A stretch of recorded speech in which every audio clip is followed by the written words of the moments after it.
Hey, salut les crypto lovers, c'est Weltemer, bienvenue pour l'édition du 27 du 5 2024 du petit journal des crypto-monnaies. Si t'es nouveau sur la chaîne, moi c'est Weltemer, ça fait un bon moment que j'ai arrêté de faire des vidéos, mais je reprends. Tu peux me découvrir aussi sur mon compte Twitter, enfin X maintenant. On est plus de 15 000 abonnés et dessus je poste mes vidéos et mes petites analyses techniques. Allez, on passe sur CoinMarketCap et sur CoinMarketCap, tu vois que le marché aujourd'hui il prend 1,9%, que la dominance du Bitcoin est à 52,7% et que l'Ethereum est à 18,1%. On a un Bitcoin qui vient de passer aujourd'hui au-dessus des 70 000 dollars, enfin il y a quelques heures d'ailleurs, à 70 245 dollars. Il gagne 2,21% et 1,66 en une heure. Et sous 7 jours, il nous fait un petit 4,27%. On a Ethereum qui, grâce à l'acceptation de l'ETF, nous fait 27,35% en 7 jours. C'est plutôt pas mal. Il est bientôt aux 4000 dollars. On a le Tether en troisième position, suivi du BNB et de Solana qui continue son ascension malgré une perte de 4% sur 7 jours. Mais bon, on voit que c'est pas forcément le Solana qui est en train de financer la montée de l'Ethereum. On a l'USDC en sixième position, suivi du petit Ripple de Jean-Pierre Riffard qui nous fait 4,52%. On a le Dogecoin en huitième position qui nous fait un petit 13,53%. Le Toncoin à 6,50 qui nous fait 2,73, et alors le Cardano, la petite énorme de mon cœur, qui est toujours en dixième position, qui fait 2,56%. Est-ce qu'elle va se réveiller? Est-ce que ça va servir à quelque chose? Telle est la question. Allez, c'est parti pour l'analyse technique sur TradingView. Donc ici on fait une analyse de clôture de semaine, donc on est lundi, on va analyser la semaine qui vient de s'écouler pour essayer de savoir ce qui va se produire sur la semaine à venir. En tout cas la semaine commence bien, tu vois que ça c'est la bougie de la semaine. À partir d'aujourd'hui, on a comment ouvert à 68 374 dollars. On est déjà à 70 224 dollars. Mais nous, ce qui nous intéresse, c'est cette petite bougie ici. Et on va voir ce qui s'est passé la semaine précédente pour essayer de déterminer ce qui va arriver cette semaine. Pour ça, on se met en weekly. Alors, la ligne verte, c'est la moyenne mobile 25. La ligne jaune, c'est la moyenne mobile 50. La orange, c'est la 100. Et la moyenne mobile 200 étant rouge. J'utilise l'indicateur MACD, j'ai les volumes. Donc comme ça, vous savez mon setup. Comment est-ce qu'il est mis? Alors, qu'est-ce qu'on voit? On voit que sur le MACD, ça fait 2 semaines que les histogrammes sont en train de diminuer. N'oubliez pas ce que ça représente les histogrammes, c'est l'espace compris entre la ligne bleue et la ligne orange. La ligne bleue, c'est le MACD et la ligne c'est le signal, et la ligne orange c'est le MACD. Ici on a le signal qui est repassé en dessous du MACD et maintenant on est en train de se rapprocher. Du coup on voit nettement une petite tendance depuis ici d'ailleurs. On vient peut-être faire un golden cross quelque part ici. Hop, on va avoir le signal qui va passer au-dessus du MACD et ce sera un changement de tendance. Donc le MACD, c'est un indicateur de tendance. Il te donne la tendance. Est-ce que c'est une tendance haussière, une tendance baissière, la tendance du marché? Il y a le MACD zéro retard, mais ça je l'utilise sur Pro Real Time pour la bourse et non pour les crypto-monnaies parce que c'est trop volatile. Alors qu'est-ce qu'on voit? On voit qu'en fait, ça fait quelques semaines qu'on est en train de créer un petit range. Ici, tu vois, c'est un petit range. Voilà, hop, on va venir mettre ça là. Voilà, on est dans un petit range, tu vois. On est venu rebondir ici. Maintenant, est-ce que on va venir chercher le haut de ce range? Bon, on pourrait le mettre là, mais bon, moi je le mets ici parce qu'il y a des mèches, plusieurs mèches. Voilà, c'est pas quelque chose de, enfin, comment dire, de véridique. C'est pas une science infuse, le trading. Tu peux interpréter les choses de plein de manières différentes. Tu as aussi ce range ici, descendant, voilà, tu vois, hop, ça, tu mets un support, et là, tu mets, moi j'avais mis ça ici, une résistance. Et on voit que pendant la semaine, on est venu tester cette résistance. Donc pourquoi c'est une résistance? Parce que j'ai rejoint ces deux points.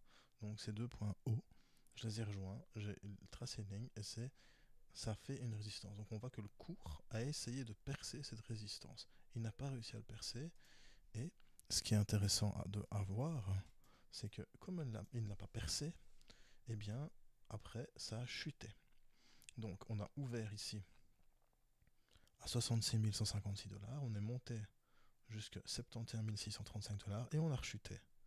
Et on a clôturé à 68 676 $ pendant la semaine. Ce qui est important, c'est que la clôture que tu vois là où je suis, à 68 676 $, en fait, c'est plus haut que la précédente clôture et plus haut que le plus haut de la semaine précédente. Tu vois, ça c'est la bougie de la semaine précédente. On voit vraiment que on a clôturé au-dessus de la mèche ici et de la clôture de toute façon. Donc c'est un signal assez bullish. Ça veut dire, nous, les acheteurs, on a clôturé. Vous, les vendeurs, vous avez essayé de nous faire chuter, mais nous, on a réussi à clôturer plus haut que la fermeture précédente et que le plus haut précédent. Ce qui me donne un sentiment de force aux acheteurs. Et maintenant aussi, tu as le MSCD qui confirme ça avec le changement de tendance qui est en train de s'opérer. Donc ça, c'est sur le weekly. Maintenant, on va passer sur le daily. Alors sur le daily, qu'est-ce qu'on voit? Donc on ne prend pas en compte celle-là du jour. Hein. On prend 1, 2, 3, 4, 5, 6 et 7. Eh bien, on voit que lundi, on a eu une grosse impulsion haussière. Et puis que pendant 3 jours, ça a chuté. Tu vois, on a essayé de venir plus bas que la clôture du lundi. On n'a pas réussi en 3 jours, on n'a pas réussi à récupérer. Donc si vous voulez, ça c'est les vendeurs, ils ont essayé de revenir plus bas que la journée de lundi. Ils sont arrivés, donc on avait ouvert à 66 200, ils sont arrivés jusqu'à 66 484 $, et puis c'est remonté, et ils ont clôturé le mercredi à 67 922. Donc ça, c'est les acheteurs qui ont dit aux vendeurs, écoutez les gars, on ne descendra pas plus bas que ça, et d'ailleurs on va te montrer. Et le lendemain, on a ceci, une toupie, un spinning top, qui te dit hésitation, changement de tendance. Et hop, on voit qu'à partir du vendredi, ça a commencé à remonter un petit peu, et dimanche, on a clôturé au même niveau que l'ouverture du samedi. Les vendeurs ont essayé encore de reprendre la main sur le dimanche, mais n'ont pas réussi à clôturer plus bas que samedi. Si les vendeurs étaient descendus plus bas qu'ici, on pourrait peut-être se dire qu'on allait chuter, mais non, les vendeurs ont clôturé comme ça. Conclusion, aujourd'hui, les acheteurs, ils sont dit, on a la main, et ils attaquent, et effectivement, tu vois bien qu'aujourd'hui, on est en train de monter. On va regarder aussi la petite analyse que j'avais fait la semaine dernière. Hop. Voilà, je vous avais parlé. Hop, ça c'est... Voilà. Donc, on est dans un range montant, hein, long terme, ici. Hop. On a la ligne médiane. Ok. Je vous avais dit qu'il y allait peut-être avoir un cross entre la MA50 et la MA100 qui allait se faire, hein, sur le daily. Hop, pardon. On regardera ça après.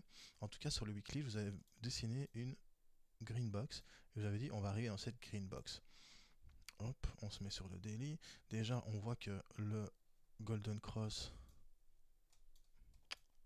entre la MA50 et la MA100, ici, voilà. Ben, je l'avais positionné là, hein, mais bon, la MA50, elle est là, la MA100, elle est là. Donc on y est presque, ça va? On y est presque, ça va arriver. Alors, la green box. Ben, la green box, en fait, lundi, donc moi je vous avais analysé ça et je vous avais dit, il y a possibilité de chance qu'on vienne chercher la green box ici. Tout de suite, on est venu chercher cette green box. Et pourquoi après ça a rechuté? C'est pas compliqué. Tu prolonges ces points ici, tu vois, ça fait la résistance. Et tu vois qu'en fait, la résistance a joué son rôle.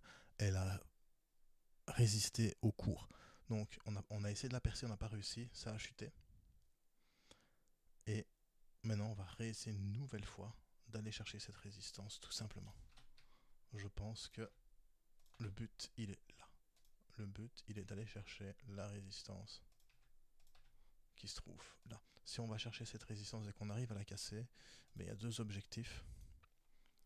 Le premier objectif, il est là, à 72 262 $.